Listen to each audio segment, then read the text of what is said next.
مطرف ایک صحابی ہیں، وہ فرماتے ہیں میں نے عرض کیا یعنی نبی صلی اللہ علیہ وسلم سے، وہ 3 لوگ کون ہیں جن سے اللہ محبت کرتا ہے؟ فرمایا وہ جو اللہ کے راستے میں صبر کرتے ہیں، ثواب کی امید رکھتے ہوئے جہاد کرتے ہیں اور لڑتے ہوئے شہید ہو جاتے ہیں. اور اس کا ثبوت قرآن مجید میں بھی ہے، ان اللہ یحب الذین یقاتلون فی سبیلہ صفا کأنہم بنیان مرصوص. تو اللہ کے راستے میں صبر کرنا ایک ہو گیا، اور دوسرا ثواب کی امید رکھتے ہوئے جان دینا، اور تیسرے جس کا پڑوسی بد اخلاق ہو.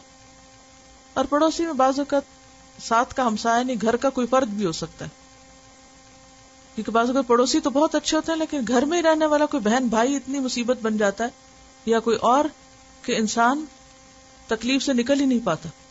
تو ایسے میں آپ نے فرمایا کہ جس کا پڑوسی بد اخلاق ہو اور وہ اسے اذیتیں دیتا رہے مگر وہ اس کی اذیت پر صبر کرے یہاں تک کہ اسے موت آ جائے، ایسا شخص بھی اللہ کا محبوب.